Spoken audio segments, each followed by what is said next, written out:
This is the story of Star Wars. You can read along with me in your book.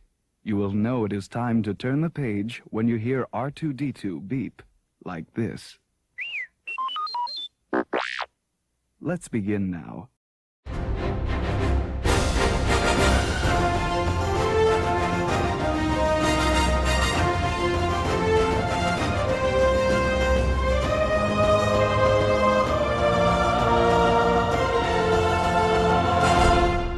You are listening to Fantha Tracks.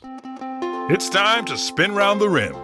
This is Desert Planet Discs. Star Wars music in a single file. Here is your host, Carl Bayless. Following live broadcast is recommended by the Imperial Council in the belief that your commitment to remain upstanding citizens will be reinforced. It is required viewing for all members of the Imperial forces. Time now for Desert Planet Discs, brought to viewers everywhere in the hope that our own lives may be uplifted by the comparison and enriched with the gratitude of relief.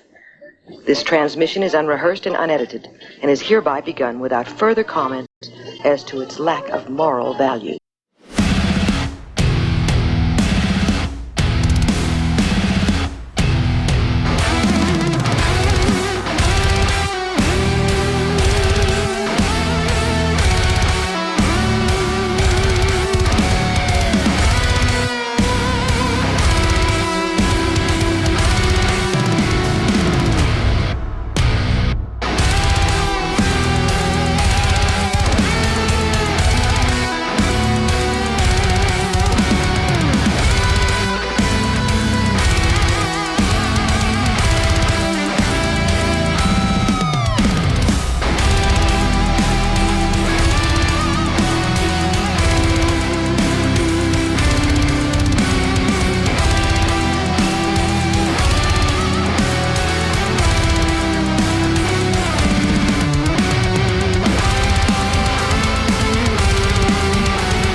welcome to track 33 of Desert Planet Discs. Potentially called this one May the Force Be With You, because of the Acolyte conversation we'll be having later. But yeah, if it's changed by the time the show notes and Facebook posts and everything go out, don't be surprised. Out of the gate there, we had our old friends Galactic Empire with their version of the theme from Ahsoka, the recent Disney Plus series. As ever, go and support them. You can find them on all good streaming platforms, and they got a really good range of merch as well available from their website, including very nicely coloured vinyl, which I have one of the copies of. And yes, it's they really are making a good name for themselves. So be sure to support them. They're touring again across North America at the moment, I believe. So if they come to a town near you, get out there and see them. Still something that's on my bucket list to actually see them live. Somehow managed to miss them when they were over in the UK towards the end of last year, but definitely do want to see them. The reviews and videos and stuff that I've seen, it looks like it's a really good night out. So get along and support them, and yeah, we'll go from there. So in putting this episode together, we obviously had our guest host last time, Leroy, and I was like, what are we going to do? Can we top that? And then the radio burst on with this song. You probably ought to call Leroy. Yeah, probably ought to call Leroy. So here he is again. It's Level Up Leroy. How you doing, Leroy? I'm good, buddy. How are you? Very well, very well. A lot better than I was. As some people may be aware, and Leroy's definitely aware. I managed to contract COVID a few weeks back. So seems to be doing the rounds again at the moment in the UK. Certainly several people I know have been stricken down with it again. So, but back fighting fit again now. So good. And thanks for having me back, man. Like, I had such a blast last time, right? Yeah, that's it. Well, the audience, to be fair, the audience have spoken. And yes, we still haven't managed to locate Greg. There's a very, very big Roosevelt's Mountain somewhere north of the border. It just keeps growing and growing and growing. You just hear this little voice go, "Help, get me out from under this pile of shirts." I do believe there's a couple of Scotland football kits thrown on top of those Roosevelt shirts now as well. Very possibly. But yes, in actual fact, there's probably a couple of Taylor Swift tour T-shirts on top of that. Oh, that would be that as well. I do know that Darth Elvis did give Taylor Swift some costume tips ahead of her Eras tour, certainly the UK leg, and lent her a few sort of sequined outfits. Oh, good. So, good. yeah, I think there was a bit of a trade there, and she said, "Oh, have some tour T-shirts or something." I mean, hopefully she got into them, because we do know Darth Elvis likes them quite tight as well. So. Yeah. Well, yeah. She's probably got a seamstress as part of her. Probably more than likely. Yeah. To let them out a bit. With Darth Elvis being the svelte figure of a man that he is, probably needed a little bit of alterations. But there we go. So how have you been since last time we spoke? Yeah, really good, thank you. I haven't contracted COVID, so that was good. So I've been quite well, thanks. And totally recovered from having my tonsils out. That's all good. Which is even better. Yeah. But yeah, I was at MCM the back end of May, which was good. Did the after party there, was working with some of the guys at In Demand Toys, hanging out with the Roosevelt's guys. Obviously, some of the Fan for Trackers were there, Mark and Brian. Yeah. Got involved with doing a video for that as well, where we were at the Roosevelt stand. Yeah, I saw that. I was, if anybody hasn't seen that, then get yourselves over to the Fan for Tracks YouTube channel. Yeah, that was really good fun. You can see Leroy and Mark wandering around going, oh, look at this lovely shirt. I'd like one of those. I would like this one, and this one, and this one, and this one. Yeah, basically all of them. Yes, and a third or fourth mortgage on my house. Yeah. I mean, gosh, as I say, I'm absolutely blessed to work with those guys, so I'm really lucky. But yeah, the shirts are lovely. Yeah. So that was good, and I've been playing a little bit of Hunters on my phone, Star Wars Hunters. So yes. downloaded it on my Switch and my phone, because if I downloaded it on the Switch, I got a free skin on launch day. And yeah, it's kind of fun. It's a kind of, Fortnite / Overwatch kind of mashup kind of game. 4v4. With a Fortnite kind of view to it, so you're running around shooting things. I tend to like to be the stormtrooper, but there's some Jawas in there and droids and all of the usual suspects that you would expect. But as far as a phone game goes, and for shooting the breeze for 5 minutes, is pretty decent. It does want you to spend a lot of money all the time. They're offering you all kinds of costumes and battle packs and things like that. But you can play. It is free to play, which is what I've been doing. And yeah, really enjoying it, actually. It's quite just get into bed and pop my Hunters on. There we go. But yeah, that seems to be one of the things, I mean, not just with Star Wars games, but with like these mobile games generally, is I seem to remember there was the Death Star building one. That was one of these where you sort of had to like complete so many tasks and build up points, and then you got access to the different levels on the Death Star and all this sort of things. Like, okay. And that was one of those, to build something will take you like 48 hours, or you can buy all the crystals that you need for like $4.99, and it's like, once you start down the dark path, forever will to control your destiny. It's 100% like that. Yes. Yeah. So they haven't got me yet. I haven't dropped any money on it yet. I spent all my money on pre-ordering Outlaws. So yes, yes. So that's an EA game, isn't it? No, Ubisoft. No, Ubisoft. Okay. So they've come away from EA and they've gone over to Ubisoft, and it's open world. Yes. So it's going to kind of have that, I guess, kind of a Grand Theft Auto kind of feel to it, in the sense that you can go around and do what you want and pick up missions and do some bounties for Jabba the Hutt, and I can't wait. End of August, so just as the weather starts turning and getting a little chill in the air. That's it. I'm still waiting for Fallen Order to come out on PS4.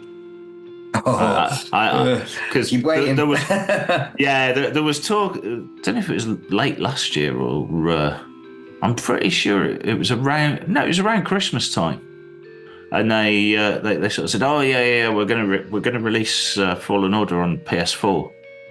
Like, either it hasn't sold as many as they wanted, or they've overestimated how many people have got PS5s and Xboxes. Yeah, I'm not sure. It'd be interesting to see if they can do that, because I know obviously they did the PS4 on the first one and then upgraded to PS5. But sometimes when I've been playing Fallen Order actually on my PS5, it has lagged a little bit, and some of the frame rate has dropped. So I wonder if they are struggling to sort of descale that. Yeah. Because it is. It is a beautiful game to look at. Like, it's huge. And that's the thing. And I really enjoyed the first game, so I was gutted when it wasn't coming out on PS4. But failing that, I might just have to bite the bullet and get a PS5. Oh, just do it. Yeah. I know you've got that sort of change knocking around in your pocket, Carl. I wish. But there we go. As well, because I haven't been able to play Outlaws or Jedi Fallen Order, I've been watching telly. Oh, old school. Yeah, old school. Well, sort of old school. I watched it on iPlayer though, so that's fancy old school. Yeah, fancy old school. So somebody, I don't know if it was somebody in one of the Panther Tracks group chats or whether it just cropped up, but there's a documentary on BBC iPlayer. certainly in the UK. I don't know how it works internationally with licensing and things like that. But it's called the Stormtrooper Scandal. Okay. Which kind of intrigued me. And initially I thought it was going to be all centered around the sort of much publicised legal battles over the years with the guys that originally designed the Stormtrooper and now sort of have this sort of licensed range of merch in the UK under the original Stormtrooper. That's right, brand. Yeah, but they can't sell it in the States, can they? But they can't sell it in the States. Yeah. So I thought it was going to be about that, but it's actually about a sort of art project that an art dealer stroke exhibition curator in London sets up, where he gets artists to customise Stormtrooper helmets. Okay. And it starts out really nice. I know they did something similar with Biker Scout helmets for Celebration London 2016. Yeah. And again, that was for charity, and they did prints featuring like somebody did like a cartoon print of a lot of the Biker Scout helmets featured in a sort of collage, which I picked up one of at Cantina 1 because they got like a bit of a thing there, and then there was the exhibition was actually part of Celebration itself, and so it's very similar to that, but they're using regular TK Trooper helmets, and they got people, you know, sort of in the art world, quite big names, including like Damien Hirst did one of them, and so they have this like charity art show which is going really well, and they have it in several installations and several different exhibitions across the world, and then. The curator gets approached by some cryptocurrency people and said, "Oh, you should get into these NFTs, non-fungible tokens." Oh, okay. And it kind of goes a bit south from there. So right. I won't spoil the entire thing for you if people out there are going to. I think it's about 90 minutes, and it's quite interesting, just from the whole sort of way this thing developed and then unravelled. The Stormtrooper element of it, although it's kind of intrinsic to what happens, it could have been any sort of, I won't say public domain design, but you know, it could have been. Could have been Mickey Mouse heads, for instance. Yeah, it could have been Mickey Mouses. Yeah. It could have been Wombles. It could have, Deadpools, or there are many things that it could have been from a design aesthetic, but the upshot is it doesn't end well. Right. So that was an interesting evening's viewing. I'll have to check that out.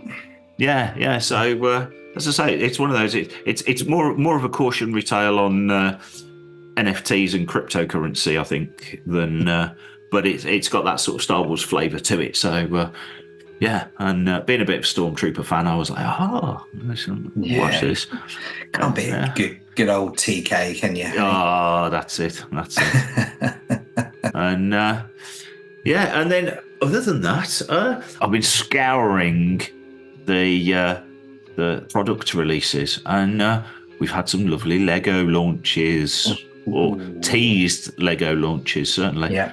So they've announced this year's advent calendar, which are always popular. Yeah. No giveaways to any current shows that we're seeing on the front there either. No. So like the last couple of years, they've had sort of slight tie-ins. Certainly the one. Was it? I think it was the 2022 one was all tied into the Lego special they did, wasn't it? Oh, it was. Yes, I forgot about that. With the Darth Vader sandcastles and in his little beach vest. Only Lego get away with this, by the way. Only Lego get away with stuff like that. Yes, but. So they've announced that, but they've also announced a couple of sets from the show that we mentioned that they dropped a trailer for as part of May the 4th weekend, the Rebuild the Galaxy special that's upcoming in September. So I like to call it the Darth Jar Jar show. The Darth Jar Jar show, yes. So we're getting a Darth Jar Jar minifig. Woohoo!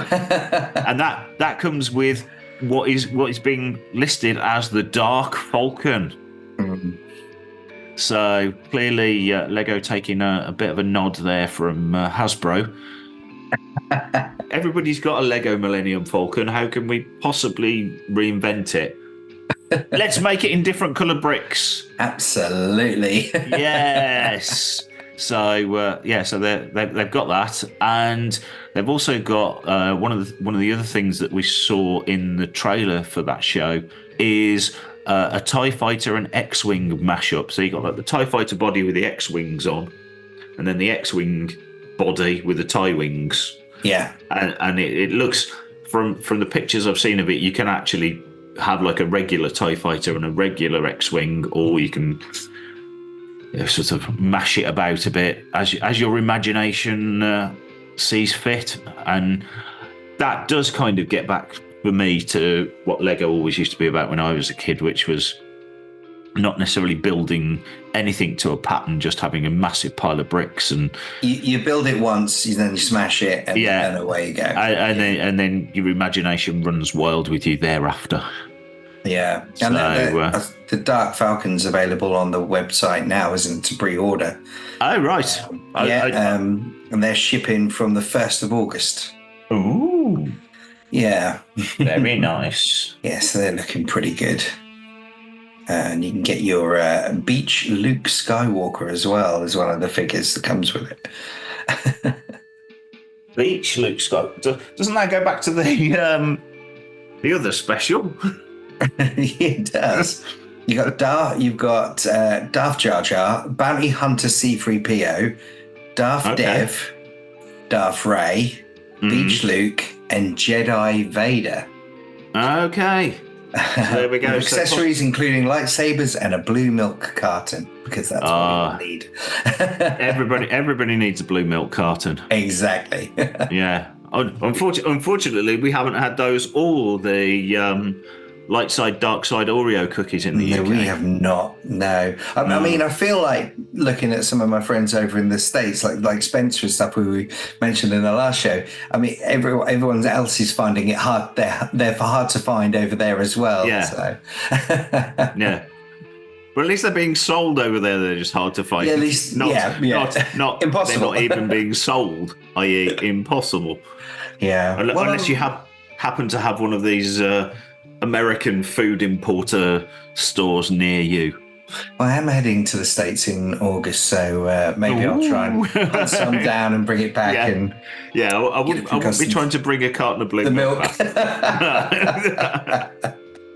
Not in that heat. Oh my gosh.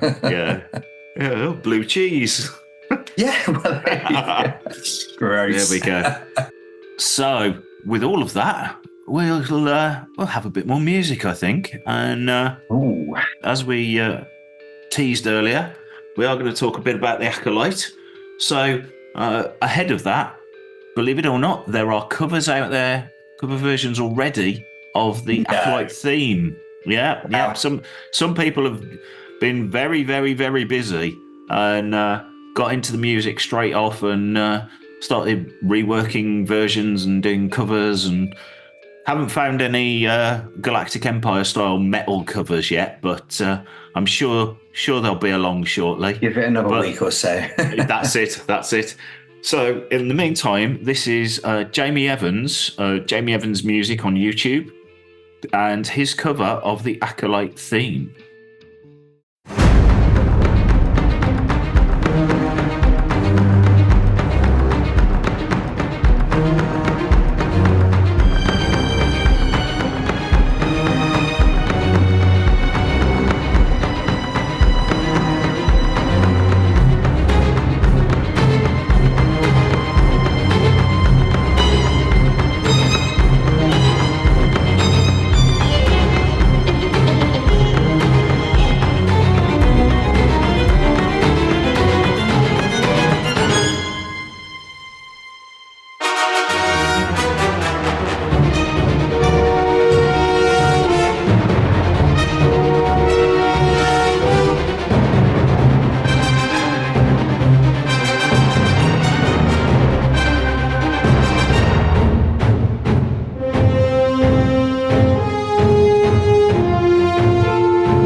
Greetings, this is Julie Dolan, voice of Princess Leia, and you're listening to Desert Planet Discs. That was Jamie Evans' music there with his cover of the Acolyte theme, and you can find that over on YouTube. Go and check him out and give him a thumbs up and a subscribe, and great stuff there. Really cool. As I say, we'll be keeping our ears to the ground to pick up on any more covers and bits of music that people are putting out there, especially related to the Acolyte and any other Star Wars projects as they come along. So if you do find any, then ping them across to us at radio@fanthatracks.com and put Desert Planet Discs in the email title. And we'll have a listen and maybe feature it in a future show and give you a shout out as well. Ooh. Oh, nice. Yes. I might have to do that. I might have to send some songs over. You already get shout outs. So, yes. More. There we go. So, you could do an Acolyte remix then. I could. I mean, There we go. It would certainly split the audience, wouldn't it? Well, yes. So, the Acolyte. So, as we record, we're 4 episodes in. And, what have been your first impressions of the show over those first 4 episodes? Because I think, is it 8 episodes in total? So we're halfway through? It's 8 in total, so we are halfway through. Carl, why are you doing this? I thought you said it would be easy if I come on and we're just going to have a nice chat. Am I going to upset half the Star Wars fandom now? Who knows? Yeah. Look, first impressions for me personally, I thought the first 2 episodes were good. The third one for me took a bit of a dip. It was a bit slow. It wasn't for me, and then the 4th one that we just had was good. It sort of ramped up. So I want to see it through. There's certainly a different vibe to this story that they're telling to anything we've had before. I prefer my Star Wars definitely in the Wars eras. I feel that's kind of more what I prefer. That said, they're telling a story here, and we've got to give it time. We've got to let it go through. And it's I am enjoying it. I am enjoying the Star Wars. It's just not my favorite. So that's not saying it's bad like a lot of people are, and it's. I'm intrigued to see where this goes. Obviously hearing them refer to the Force as threads, and they have a different kind of perspective on it. Well, do you know what? It's a big universe out there. Actually, people will have a different perspective of what we perceive the Force to be. So, it's an interesting take on it. I want to see it through, and I'm invested. I'm watching it. Very similar here. And again, I think it's one of those things as Star Wars fans, although you could argue we've had effectively 3 seasons of Mandalorian, we've had Ahsoka, Andor, we should be getting into, okay, this is how episodic television works, as opposed to a movie. And I do think had this have been a movie, then episode 3 would have been a 5, 7, maybe 10-minute flashback sequence within a movie, and that seems to be one of the things. It's by no means limited to the Star Wars shows. I don't know if you've been watching any of the Marvel shows, but certainly a couple of those like Falcon and Winter Soldier. Yeah, I enjoyed that. But again, there were episodes of that where you just thought you could have done this in about 5 minutes. And if it was a film, you would have done it in 5 minutes. Yeah, definitely. Just stretched it out beyond what it needed for the benefit of the story. But like all of these things, and again, we've just had exactly the same thing with Doctor Who, which obviously is now partly owned / funded by Disney. We've had threads and plot lines that have been teased throughout the series that they've got to the end of and gone, forget that. It's like, okay. But you kind of built this up to be something, and now you're saying, oh no, don't worry about that. or misdirection. Or they could put it away for another day as such, can't Yeah. they? That's, And so it is one of those things, I think, in order to get to the whole story and take a judgment on it, you need to see it through to the end. You go back to Book of Boba Fett, lots of people really didn't like the multicolored Teletubby Vespers, and that chase sequence, because it felt wrong. And we've had high-speed chases in lots of Star Wars films, and it is almost like one of the tropes, like a cantina, that let's put one of those in, and that makes it kind of Star Warsy. Yeah. But it was kind of took a lot of people out of the story because it was so jarring. Yeah. But you look at the series as a whole, and that one element is actually quite minuscule. That's not to say people's reactions to it aren't valid, but as a part of the story and as a part of the whole. Yeah, totally agree, mate. And there's going to be elements of this that will take people out of what the perception of Star Wars is. Yeah. So and then it's pushing boundaries, isn't it? And don't forget as well, this is High Republic era, so we don't really know, apart from a few books and some of the comics. This is new. This is new territory. Yeah. This is they've got this opportunity to write this new histories. Yeah, kind of history. Yeah. They've got this opportunity to tell this kind of way about it, and the Jedi as we perceive them in quote unquote our Star Wars. Yeah. What are they like 100 years before? We might be seeing a different style of Jedi here. Yeah, so. and I do get the impression, and again, we're only halfway through, so it could turn drastically in the next few episodes, but I do get the impression that this is kind of setting up the fall of the Jedi 100 years before Phantom Menace kind of thing. Yeah. It is trying to show that sort of inferred arrogance that, oh yeah, we know what we're doing, we're all powerful, we know what's best for everybody. And as such, it is trying to show it will be trying to show the Jedi as flawed. Yeah. Now, whether that comes to pass or not, I don't know. I haven't got a crystal ball. I haven't seen the last 4 episodes. So that is just a huge guess. And obviously this could be completely out of date by the time this episode comes out. Yeah.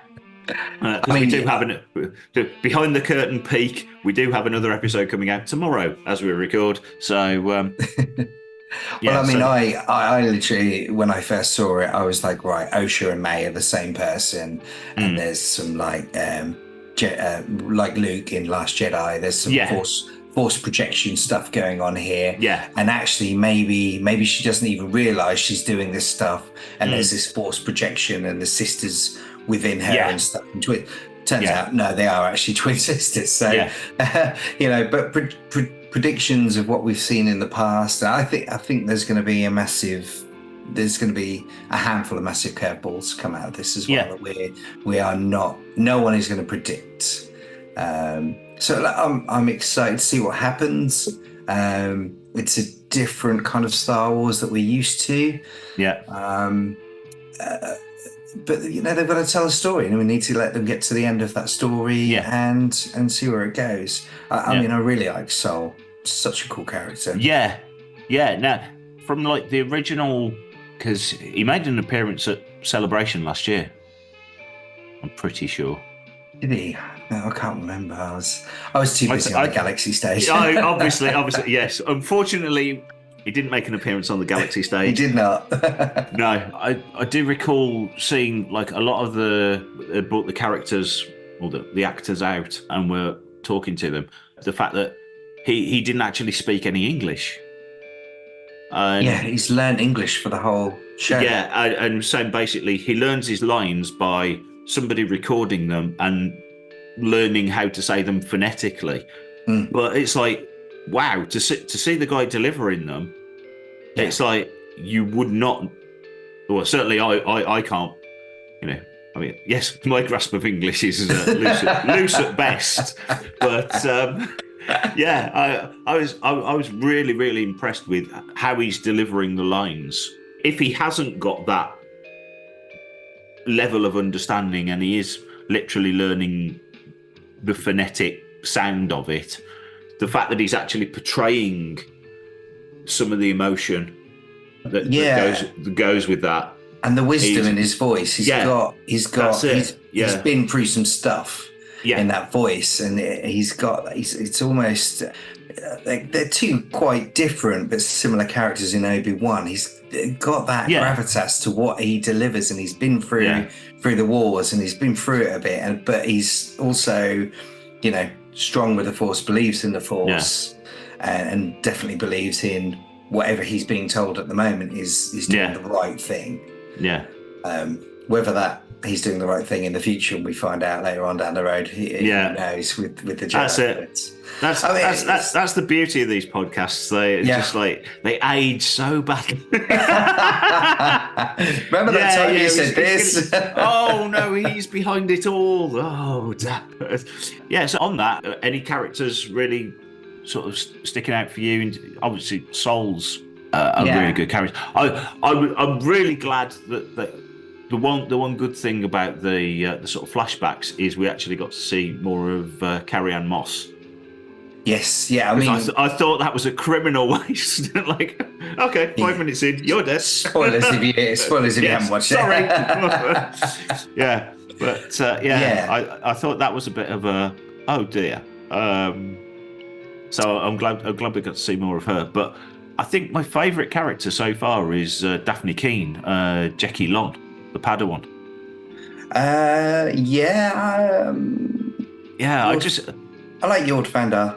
Yeah, he's cocky, but I think there's going to be some learnings that is going to again make him wiser and a bit wiser. Yeah, bring some of that maturity out. But at the moment, bit of arrogance, bit of cockiness. I'm a Jedi Knight. With Jackie, I was getting definite shades of Ahsoka. Yes. The sort of, I say innocent Padawan, but the kind of I'm still a bit wet behind the ears, and but within the first episode, I thought the catchphrase for the series was going to be permission to speak freely. Yeah. I'm like, stop saying that. But yeah, she's really good. And yeah, you're definitely right. Has that innocence that Ashley gave to Ahsoka really early on. And and it's one of those things that I think if they want to, and again, Sod's Law says, I'll go, if they want to take the character forward, she'll probably die in tomorrow's episode. Bang goes my theory. But I think if they wanted to take that character forward as part of sort of developing this sort of High Republic era in live action, or I mean, again, we've already got some of the books that are set obviously way before this. There's nothing to say that these characters won't then form part of the next wave of High Republic things, and sprawl off into books, comics, and because this is 100 years before Phantom Menace, and some of the books go 400 years prior to Phantom Menace, don't they? So far, So it's just a big lot of time. Anything can happen. Well, that's it. And again, one of the things that we don't know, certainly with some of the species, obviously the human characters is a bit of a different ball game, but with some of the alien race characters, we don't know how long they're supposed to live for. Yeah, whether they reproduce themselves or Yoda's 900 odd by the time we get to Jedi. Return, yeah. Yeah, by the time we get to Return of the Jedi, he's 900 odd years old, and you're like, okay. Yeah. So, when Grogu's 50. Yeah. He looks better on it than I do. Well, no comment. No comment, buddy. I love you, man. Too kind.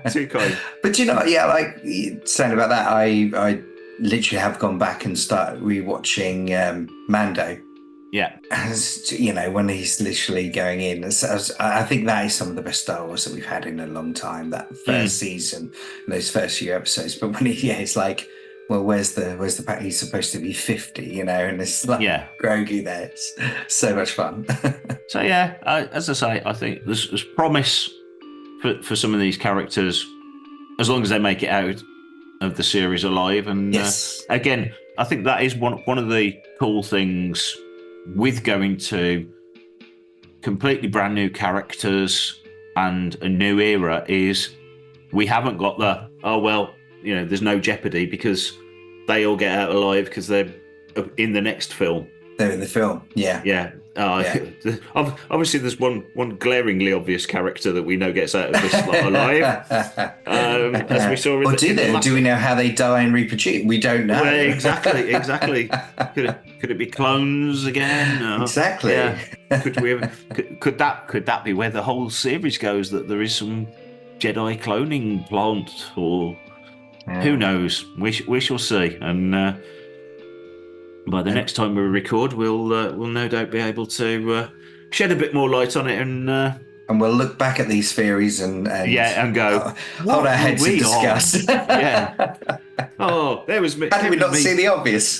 There was me championing a Jackie Lon series, and tree lands on her head. Who knew? But so there we go. You're listening to Fantha Tracks. Flip through the galaxy of literature with Cannon Fodder hosts Brian Cameron, Matt Booker, Mark Newbold, and Mark Mulcaster. Count me in. Spin round the rim with Desert Planet Discs. Your musical journey through the space lanes with your hosts, Carl Bayless and Greg Robertson. The hottest tunes this side of Mos Eisley. Get the latest news, interviews, reviews, and much more on Making Tracks with your hosts, Mark Newbold and Mark Mulcaster. Like an Ewok battle wagon out of control. Join hosts Claire Henry and a rotating panel of guest hosts for the podcast that's full of hope. Planet Leia. I love you. I know. It's time to head south with the Fantha from Down Under, Adam O'Brien. Oh, g'day, mate. How you going? Start your engines with Paul Naylor and Mark Newbold as they lift the hood on starships, airspeeders, swoops, capital ships, and more from across the cosmos. And for everything in one location, daily news, reviews, interviews, podcasts, video, and social media feeds. Bookmark FanthaTracks.com for Star Wars news 24/7, 365. One of the other things that has come out of the series is actually a piece of music. So in the third episode, yes, where we had the focus on Osha and May as children and the coven of witches, there was obviously a chant that sort of developed into the end outro song by Victoria Monet called The Power of Two. Again, like many things in the show, it seems to have split opinion. Obviously, we're a music show, so we'll look at it from music side. How do you feel about sort of contemporary music working its way into Star Wars in that kind of way? I mean, we've kind of had had it in Visions with Galactic Dreamer. So and to a degree as well. I mean, you've always had what could be not in universe music. Jedi rocks. Come on. So you've got Jedi rocks. You've got Cantina theme. You've got in Last Jedi the singer on the Canto Bight. Yeah. So you've got kind of music, and it's bugging me now because there is a word for in-universe music, and I can't remember what it is. And it sounds really posh and makes you sound really intelligent when you go, oh yes, well of course that's such and such, and I can't remember what it is. Damn. Well, I can tell you that I'm not posh, so I wouldn't know. But so this is almost sort of like breaking the fourth wall more so, in as much as it starts out as in universe and then becomes the outro sort of, yeah, end credits music. But I mean, pure on a musical level, the song itself isn't actually too bad. Yeah, it was all right. Yeah, really nice, really melodic, just right for a DJ to remix. I mean, it's just hanging there, isn't it? It's like a right through. I just, you know, if only we knew somebody. If only we knew someone who, but wanted to satisfy 50% of the audience. Look, I mean, this is a new world of Star Wars that we live in, and a new era. So who's to say that kind of thing doesn't happen in there and we get outro music? So that's it. And if you don't, I think if we don't try new things as well.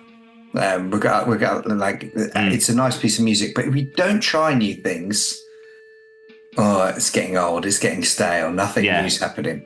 So you have to try new things as well to keep things fresh. I think as well, stylistically, music needs to change. Yeah. Or doesn't need to change, but it makes it more interesting that it does change. Because, you know, you've got, obviously, the original trilogy and to the same extent the sequel trilogy and the prequel trilogy are all based around heavily orchestral music. But then you move to something, you know, and Solo and Andor were very similar. Solo and Rogue One. But then Andor, you kind of got more into a slightly electronic-y... the club scene and things like that. Yeah, definitely. And that can help set the tone. And for me, it's not like they've gone with, every week there is something happening in the episode that then melds out into a Mumford & Boys song or something at the end. You know, it's just this one piece of music that's kind of featured in the episode. And it tied the sort of covenant together. It just tied it in. Yeah. So it's one of those things. It does seem to have split opinion, but I think every now and again we need to take the handbrake off a little bit with some of these things and see if it works. Yeah, as you say, we could stay safe and leave everything, you know, with big John Williams-esque scores, but that doesn't necessarily always work. Yeah. Say Andor's a perfect case in point, and to some degree, the same sort of thing in season 7 of the Clone Wars. There was some of that was really sort of Blade Runner-y, a little bit more edgy, Vangelis, sort of electronic synths, and again going back to Mando. Mando is a completely different style of music. It's much more. It's Ludwig Göransson, isn't it? I can't pronounce it. Yeah. But it's definitely more gritty, isn't it? And it's got that bass-driven. Yeah, but he went for a sort of mashup of electronic stuff and then wind instruments, recorders, to sort of give it that western-y kind of feel. So nobody's died. So give it a chance. And it's good that I do like the fact that obviously they're talking about the power of two, and as we know, Star Wars and the Force is very, very twin led, or you know, dyads in the Force. You know, so there's definitely going to be a big thing come out of this as well. That's it. They haven't done this just to annoy half the fans. This has been done for a reason. That's it. And as I say, I think that is one of the things for me where you do have to give these things time. Is I'm still adjusting to Star Wars as an episodic television product. The animated shows are slightly different because they kind of, although you've got sort of like mini arcs that went over several episodes, because they were aimed at kids, you can't have long sprawling plots and misdirection because you're going to lose your audience. It's probably why I like them so much. That's why we do. That's why we like them, isn't it? And we're like, give me shortish episodes. Attention span of the goldfish. Let's see where we end up at the end of the story, and 100%. View it as a whole. And I'm sure within a couple of days, like they have with all of the series, even the ones that they haven't heavily criticised, people will start doing fan edits of everything to reduce it down to more of a movie's length. Not that I'm advocating that, because obviously creative people that are involved in these things, they don't deliberately set out to do things badly. They've put work into it and are presumably proud of that work. So yeah, I was for the whole. I think we can harp on about it for a long time, and fans are going to be split. But you're not going to like everything in this world, no. and we're fortunate enough to have enough Star Wars. If you don't like it, we can. There will be something along. Put it to one side, and we can go back and watch what we want to watch, or something is going to Skeleton Crew is on the way. There's always something new on the way. If you can sit down and enjoy it. What I would always say is, rather than put negativity out into the world, try and, if you've got a better Star Wars story to tell, get it down on paper, get it down and put that fan fiction out, get it out there, for sure. And certainly don't attack the actors. It's not their fault. No. I thought we were over that.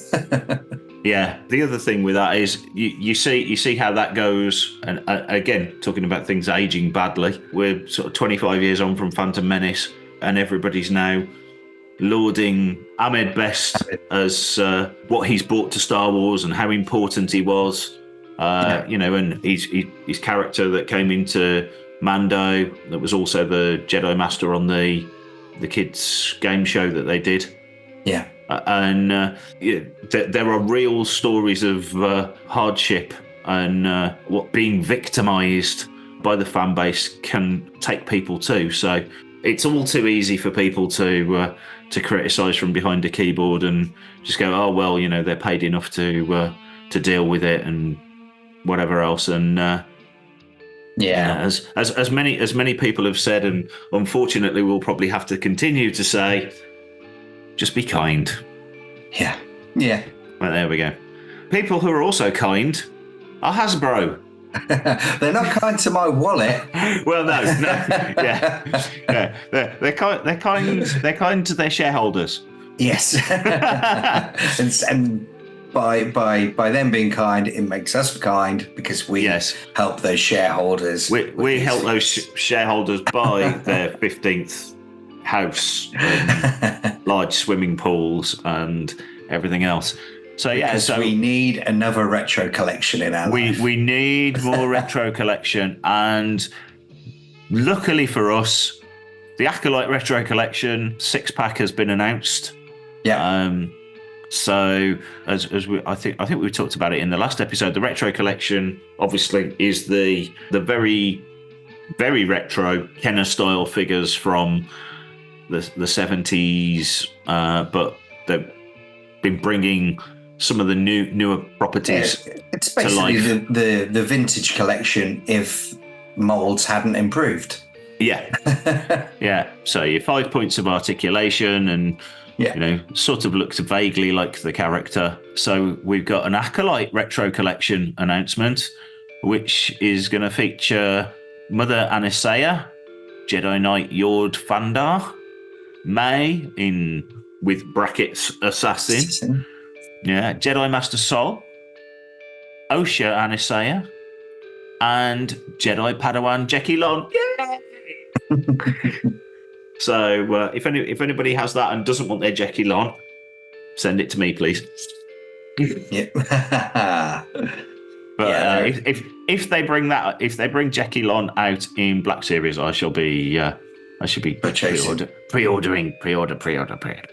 I think they will. I think they will before too long. But what we have had announcements of for Black Series is basically one character from the Acolyte, which is an Osha figure. Yeah. But you have a choice of 2 different styles. So you will have the regular Black Series, or one of the Holocom figures, which are these ones that go on a little light up base. And so we've had one of them out in the shop actually, because we had some of them came in and one of the boxes was damaged. So rather than send it out, we like to crack it open and have a play. And obviously, they're quite cool figures. Yeah, and the lights do really shine through. Actually, they're really good in the dark. Yeah, I don't know. Have they done a Palpatine yet? It feels like they need to do a Palpatine and they need to do a Newt Gunray. Yeah, they haven't done them yet. Just like Phantom Menace 25th anniversary.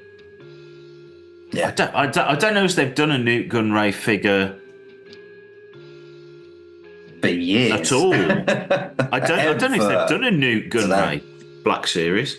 So, but they've certainly done a Palpatine. So you kind of think, if you're basing them on the same molds, then the Palpatine and a Maul as well. You got so when he's talking to Maul as although there's a slightly bigger holograms when they're sat around the table and then Maul steps in, and it's sort of like that's a bigger one. But also in Black Series, we've had announcement of a Shin Hati in the Arcana garb from Ahsoka, obviously, and another holocron figure of Ezra. Yeah, that would be cool. Which, again, that kind of marries into the way the series went, because obviously Sabine had got that little hologram of Ezra, although that was slightly. I seem to remember you could kind of see like the orange of his clothing in it. So it was a colour one, and obviously your holocron figure is a blue, sort of cleary blue plastic. Yeah. So, but yeah, it's quite good to see those. And lastly, for the announcements, we have a vintage collection again of OSHA.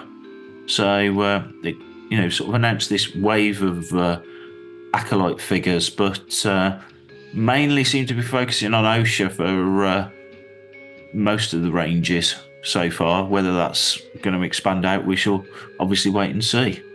Yeah, they're definitely holding back on some of these announcements from this series, aren't they? We haven't seen that. I don't know if I want to call him a Sith character yet or not, or whoever that was at the end of that fourth episode. I mean, there's Zippy. Yeah, there's going to be some Darth Emo, Zippy, whoever, whatever that may be. There's going to be a figure, I assume, with a retractable helmet. By the looks of things. So it'd be interesting to see what comes out once the show's done, and then the next wave of announcements, because we've had those sort of basic announcements so far. But I seem to remember, even for something like Obi-Wan, we didn't get a lot of the figures announced pre the show. You kind of got, here's Vader and here's a variant of Obi-Wan, but then some of the other characters were announced either during or after the show, so you kind of got the context of how they fit into the story, rather than just like, well, who's this, or why has this character got a blaster and not a lightsaber, or things like that. So we shall see. But with your other hat on, so when you're not DJing and you're toy shopping, when I'm in demanding, then you've had first-hand, literally, experience of the Ki-Adi-Mundi figure and also the Destroyer Droid, I believe. Yeah, and both of those are lovely. They are lovely figures. The Ki-Adi-Mundi is really nicely done. All plastic sculpts as well, so there's no fabric on the figure, but it looks great in there, in the box. And then the Destroyer Droid it's a beast of a box. It's definitely that deluxe figure. It's bigger, it's wider, and they've made it just, the scaling on that looks awesome. So does it collapse down so you can roll it, or is it? It does collapse down to a point, yes. Okay. But I don't think it collapses fully into a ball. It's not a full-on transformer. Not a full-on transformer. Come on, Hasbro, sort it out. But it does all kind of pull in, and you can make it smaller and stuff like that as well. As far as a full ball, I'm not sure. I did have a look on the back. We haven't had one out of the box. We haven't had any damaged boxes from Hasbro on those, unfortunately. Unfortunately for you, but fortunately for the collectors, I suppose. No, it's very rare they come in.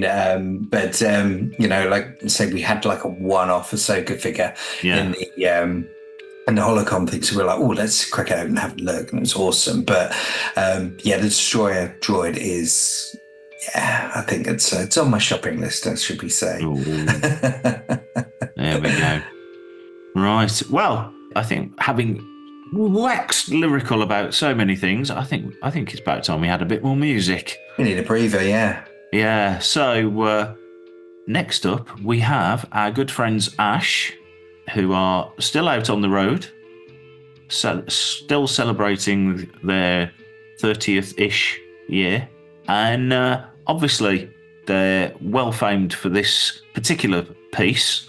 That is, of course, a rendition of the Cantina Band music. So here are Ash with their version of Cantina.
Hey, this is Mark Hamilton from Ash, and you are listening to Desert Planet Discs. That was Ash with the Cantina Band there, and almost like we planned it. You know, these links are getting almost slick. He says this is nearly a professional level. It is. Watch the wheels fall off the clown car any minute. So the other announcement we had from Hasbro since the last episode was, of course, the HASLAB Cantina. Yes. So a lot of people have spoken about this, including Panther Tracker Big Kev. Shout out to Big Kev. Who has long said that they should do a HASLAB Cantina playset, and his wish has become reality. But not only have we got a HASLAB Cantina playset, we have 2 HASLAB Cantina Go playsets. deluxe. you can go regular or you can go deluxe. It's like being at McDonald's. Yeah, for the low price of £499 £499 as for your regular at £399. So the difference, you kind of get like sort of half the bar and some of the booths, tables and various cups and things, and the deluxe edition basically has another bit that bolts on the other side to make the other side of the cantina, so more booths and tables and bits. And you also get some exclusive vintage collection figures of the Tonica sisters, and of course everybody's favourite barman, Woo-Ha. So so those are all part of the basic, the sort of out of the gate, which I think they're saying it's 8,000 backers to get the product green lit. So that would be your basic set and those 3 figures. And then while the show's being recorded here now on the 25th of June, there are 5,917 backers. So very close. A lot. They're getting there, and to be fair, that's gone up since we actually put the show notes together earlier today. That's gone up by about 200. So they're still dropping in. I did wonder whether we would start to see a few more backers come through, because obviously as we get towards the end of the month, people get paid. Yeah, be a payday bumper.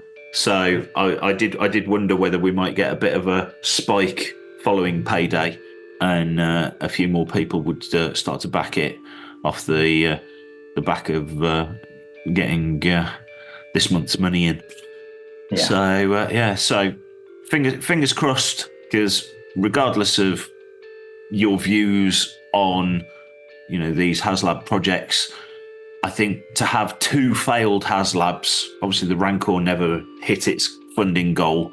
I think that could really start to spell trouble for whether we even get these Star Wars projects. Clearly, the fan community has said that a cantina would be a desirable thing. I know there's also been noise about a Death Star, a similar sort of thing. That's obviously, again, quite complicated and fairly hefty to make. So whilst people go, oh yeah, you got the old Palatoy cardboard dome one, and then you got the original Kenner one that was a sort of like oblong skyscraper sort of thing. Yeah, that's it. Yeah. I think to do it as a HASLAB, it wouldn't be cheap, and you have got to start to be slightly concerned as a fan that if we don't start to get some of these Star Wars projects greenlit, that they will actually just decide that it's not worth the effort. And that reflects badly on Star Wars as a brand, so fingers crossed they get to it. But yeah, I hope so. It's tough though, isn't it, Carl? Because the price of these things, they're not cheap. No. And we are living in a sort of recession times at the moment. Yeah. And money's tight, and they come out with these. It is a beautiful set. That is really enticing, but to just drop £400 or £500 in the middle of the year, it's not even like it's just before Christmas. And you'd be like, well, can I have this from everyone? It's I can see how it'd be a reach. Yeah, it's landing at that time when everybody's just about probably not booking their summer holidays, but certainly trying to pay off their summer holidays. Yeah, which are imminent around the corner. So I guess it is difficult, and as you say, times are hard for people generally. But usually collectors find a way of funding their habit, shall we say. And as I say, you don't need that extra kidney. Yeah, that's it. Who needs a car? or a roof over your head, as long as you've got a HASLAB Cantina. Yeah. So, if it does hit its 8,000 or even exceed it, there are some stretch goals, as there always are with these projects. Yeah. If it gets to 11,000, there is an exclusive Greedo figure, again, vintage collection scale. If it gets to 14,000, we get Nabroon Leeds. I don't know if I've said that right, but hey, there's nobody to guide me on the pronunciation, so there we go. But basically, I've put a note by him. He's the gas mask and beehive dude. Yeah. So there you Correct. go. Cantina patron.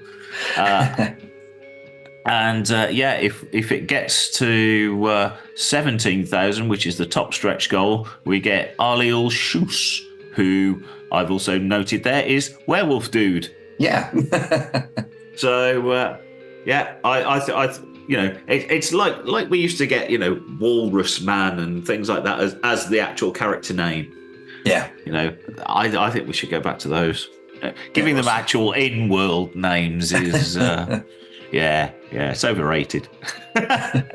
and everyone's got until the 9th of July to get in and get this, and then that's it. Yeah. So again, at time of recording, that's a fortnight. So if you're tempted, and why wouldn't you be?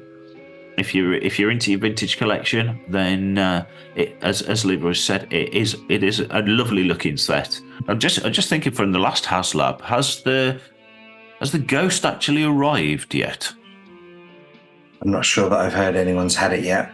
Yeah, I know a few people that backed the ghost, but I can't remember whether it's actually landed for a ship. Obviously, ironic, but I'm not sure. I'm not sure whether that's out there yet. If you've got one, then reach out and let us know if you're enjoying your HASLAB Ghost. Because that was lovely, and the stretch goals on that were obviously the Ghost crew looked really, really cool. Yeah, it was a great set, wasn't it? The whole gang in there. Cool. So I think we should have a bit more music. All that talk of plastic figures and collecting, it's worn me out. So I know, getting on a bit now.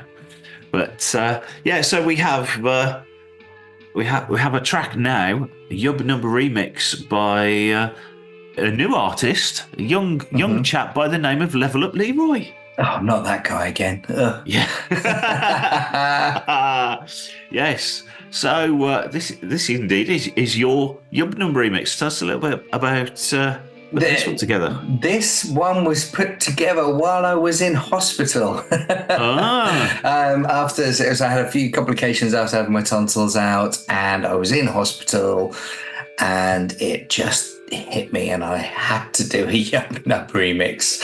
That is how bored I was, apparently. So I kind of started trying to do a more like, I don't know, a bit, not drum and bass, but a bit more upbeat, like jumpy, and it just wasn't landing. And then the next day it was like, oh no, it needs to have this more, I don't know, Despacito, tropical, nice. Latino boom vibe, and it landed, and it's just really fun and summery. Actually, it's a great summer record. Actually, so well. We've just hit British summertime. I'm going to say, at the time of recording, it is very warm. In actual fact, but let's have a look and see, because we always used to do a quick check on the the official Star Wars app, which has its lovely.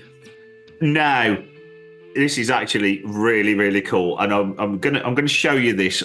Obviously, you won't be able to see this at home, listeners, but it says...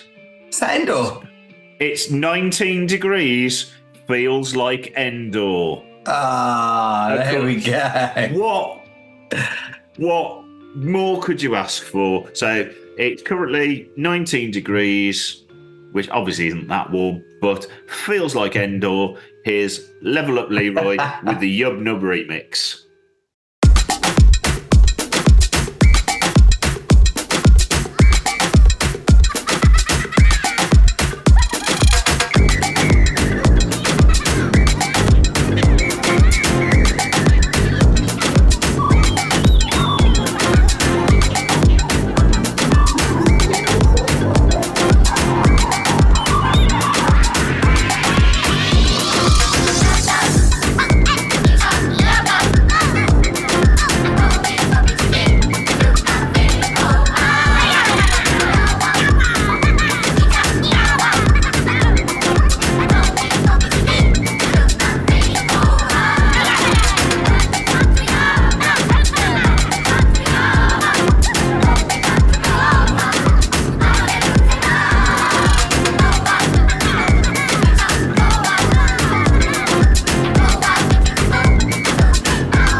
Hello, I'm Warwick Davis, and you're listening to Fantha Tracks.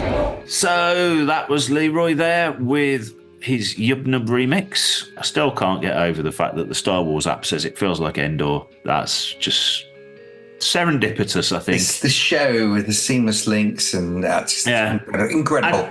And that continues because Yubnub and Endor feature heavily in the show graphics for the next iteration of Echo Live in Redditch, which is coming up on October the 12th this year at the Kingfisher Shopping Centre, as always, in Redditch. If you've not been to that show, it's brilliant. They raise a lot of money for really good causes, a good mix of guests from the Star Wars universe. And they've also started now, they do a Star Guest dinner the night before where you get to have pictures taken with all of the guests, and one of those guests is on each of the tables, so you get to have a natter with them and while they're letting their hair down.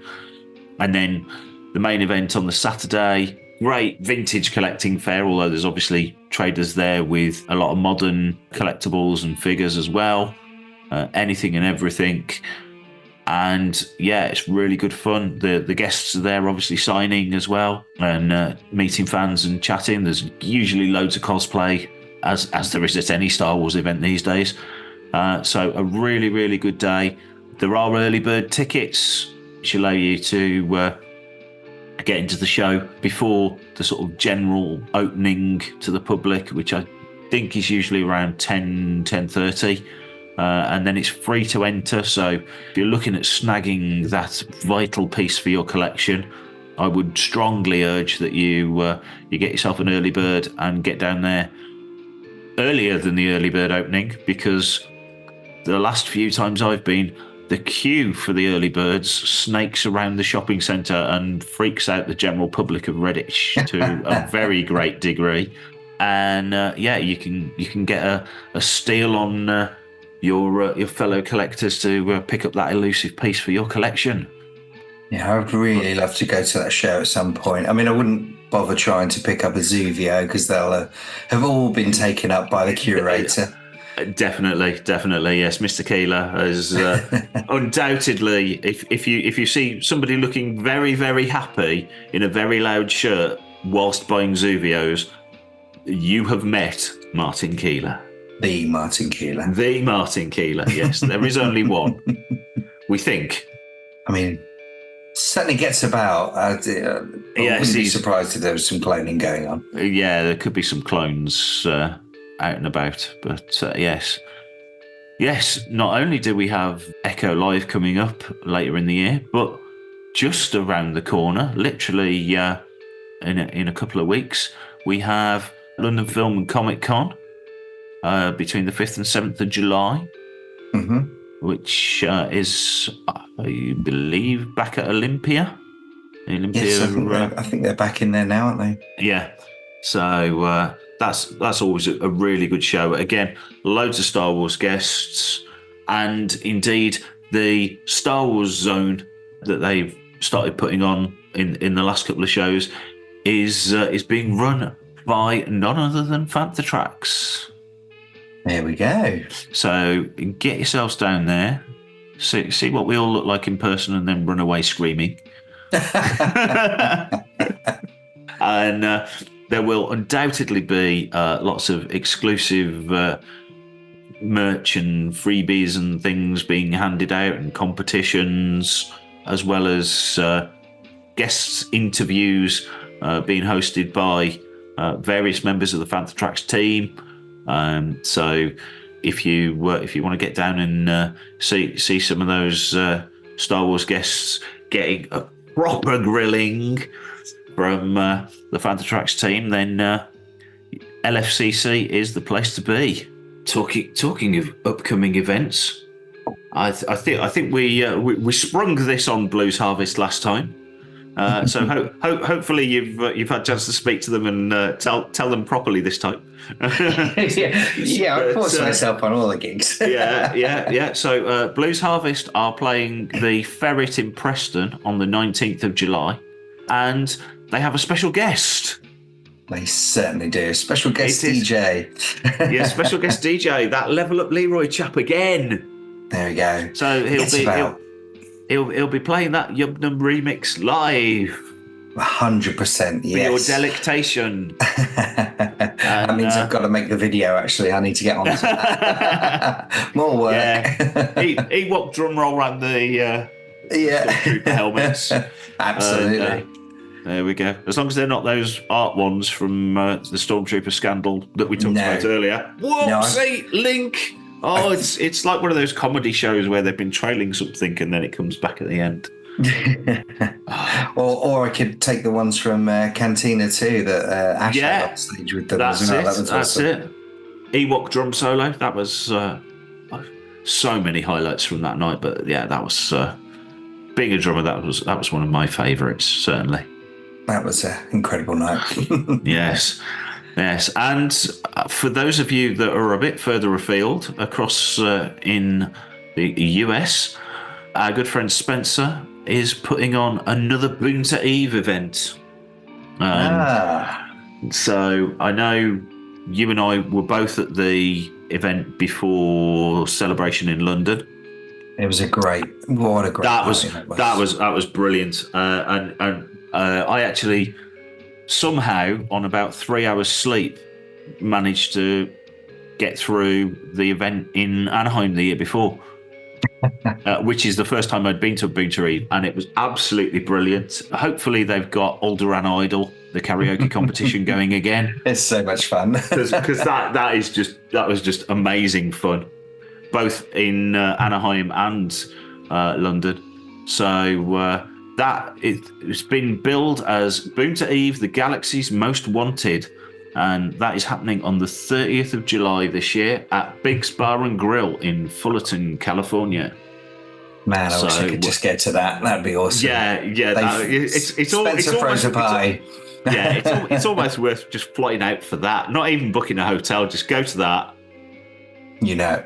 Crash in the car or in the car park. It's July in California. It's going to be warm. It's going to be, But if anyone's around and you've never been to one of the Boonta Eves, go. They're great people. They're just good people, and it's full of like-minded people. It's such a great event. I can't recommend it enough. Again, like Echo, there's bits of trading. There's a few Star Wars guests signing and chatting, meeting fans. Yeah, and then obviously you're in a bar. There's loads of competitions. There's Alderaan Idol karaoke, and it is just really, really good fun. Chance to meet fans. Obviously, it's not right before a celebration, which that's the last couple I've been to certainly, have been like literally, Boonta Eve, the eve of celebration. And it's been a great way to kick off. And sometimes if you're going to these events on your own, you go to something like that. I had the same with the first Cantina. I'd gone down to Celebration on my own, was queuing up outside Cantina, got talking to a couple of people, and then spent the next couple of days at Celebration, meeting up with them at time to time, and what have you been to see? What you've been doing? What you've been buying? Stuff like that. So these sort of events. If you are flying solo for Star Wars events, or you want to meet some like-minded fans and chew the fat, then these sort of things are always worth going to, and sort of reaching out. Yeah, great way to make new friends. Yeah, you've just taken your first step into a larger universe, as a very wise man once said. Love that. And on that note, can't stop it. No. I'm all out of really cheesy links now.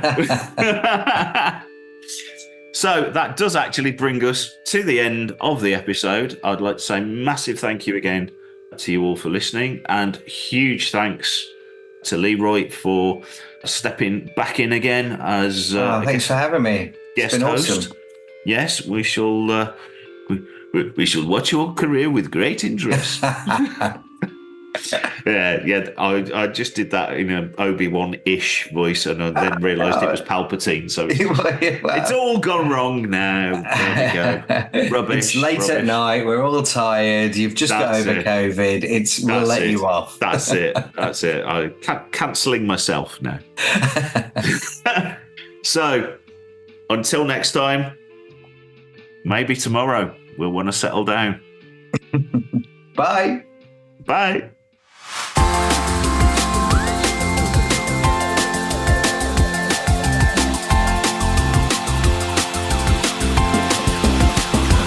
There's a voice that keeps on calling me down the road. That's where I'll always be. Every stop I make a new friend. Can't stay for long, just turn around and I'm gone again. Maybe tomorrow I'll wanna settle down.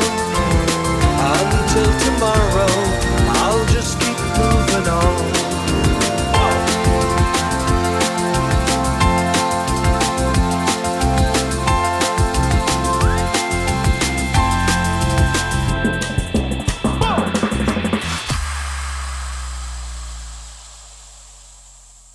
Thank you for listening to Fantha Tracks Radio and this episode of Desert Planet Discs.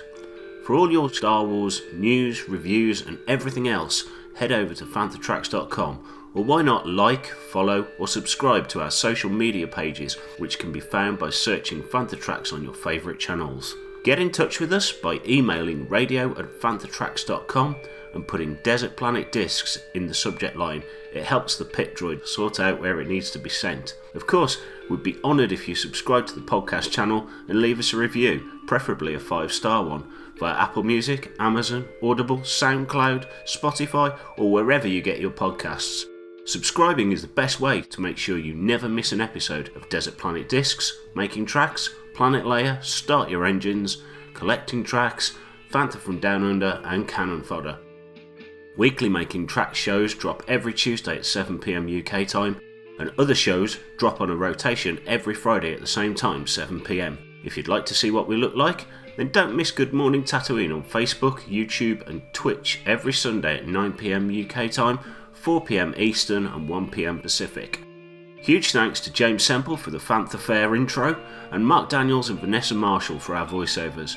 And remember, Fantha Tracks Radio and TV is totally free. No subscriptions, Patreon and the like, so what's stopping you? Come back soon, I'll be waiting.